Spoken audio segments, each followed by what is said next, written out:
ভারতের মায়া ত্যাগ করে দাদা পর দাদাদের ছেড়ে এই সবুজ শ্যামল বাংলাদেশে এসে বসবাস শুরু করছি। আহ কি শান্তি।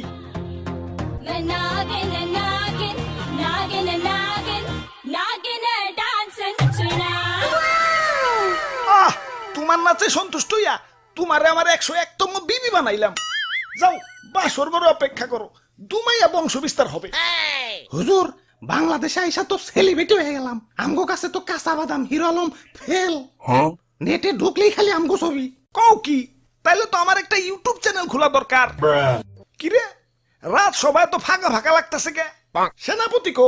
ও R15 কিনতে গেছে, লগে একটা গোপ্রো ক্যামেরাও। ও ব্লগিং শুরু করবো। আর মন্ত্রী কো? মন্ত্রী তো বিয়া করতে গেছে, কাপল ব্লগ শুরু করবো। পরে বুইড়া বেডি বিয়া করতে কইও, আর নামের আগে প্রিন্স লাগাইতে কইও, ভালো মার্কেট পাইবো।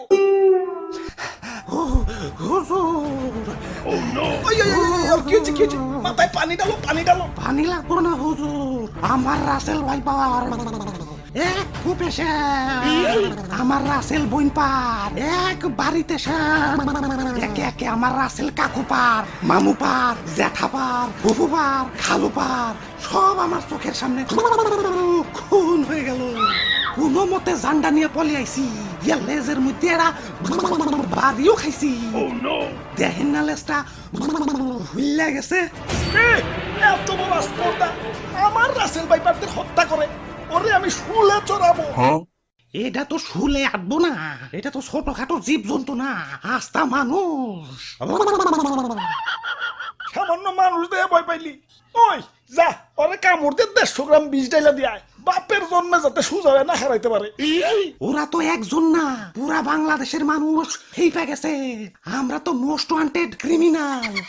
গলিতে গলিতে আমাকে পোস্টার লাগানো, ধরতে পারলেই 1.5 লাখ টাকা পুরস্কার।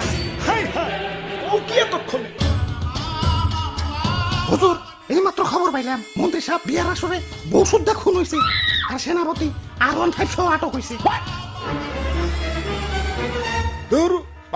তাও রামগো উপরে তো খেপছে কে?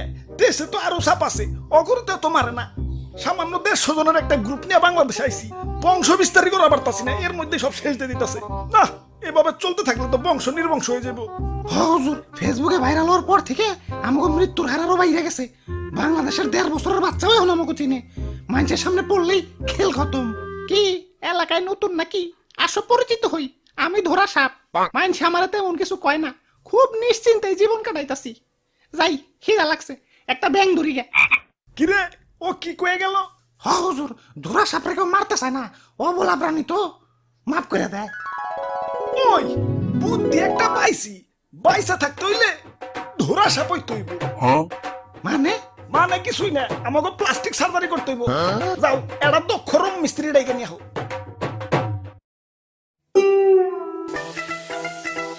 ভাই রে ভাই, R15 এত টিয়া কই পেলেন?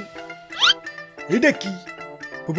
পুরস্কার পুরস্কার পুরস্কার, রাসেলস ভাইপার ধরিয়ে দিতে পারলেই 1.5 লক্ষ টাকা পুরস্কার। আপনারা রাসেলস ভাইপার ধরছেন নাকি? এত বড় সাহস আপনার? আব্বে হালায়, বুদ্ধি থাকলে সাহস লাগে না। এই যে দেখো এগুলা কি? জঙ্গলে যাইয়ে এটা ধরা সাপ ধরে লই, রং সং করে রাসেলস ভাইপার বানিয়ে দিই। বাস ডুপ্লিকেট রাসেলস ভাইপার জমা দিয়ে কসকসা পুরস্কার নিয়ে আহি। সিম্পল।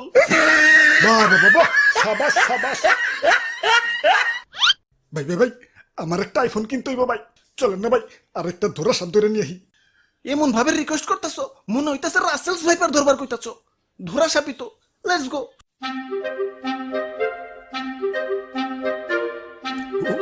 ওই যে ভাই, ওই যে এটা ধরা সাপ।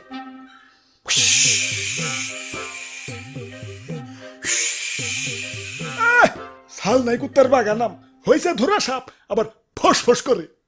চুপ ভাই, কেমন না দিল আমার বাড়িতে ভাই, ছোট ছোট দুটা বাচ্চা ভাই। আরে ধরা সাপের কামড়ে কিছু হয় না। হাসানি? হ হাসা। তাহলে ভাই আপনি একটা কামড় খান। এই যে নাও, খাইলাম। ঠিক আছে ভাই, এবার রং করেন। হ, আগে ভালো করে মুছ ছালাও, ময়লা টয়লা থাকতে পারে, ভালো করে ঘষো। বিসমিল্লাহ। আরে ভাই, ভিতরে দিয়ে অন্য কালার। পয়সা থাকতে হইলে আমাকে প্লাস্টিক সার্জারি করতে হইব যাও এটা দক্ষ রং মিস্ত্রি ডাইকে নিয়ে হও ওরে বাপুরে ইয়া সাইড দেখি দি খালি রাসেলস ভাইবা আমি বুইটা মানুষ আর বুইটা মানুষ শিশু সমতুল্য এই শিশু বয়স আমি মরতে চাই না আমারে সাইরা দেও ওই তোমার ভয় নাই শুনছি এই বুড়া বয়স নাকি তুমি ভালো রং তামাশা করতে পারো এখন আমগো একটু রং করে ধুরা সাপ বানিয়ে দাও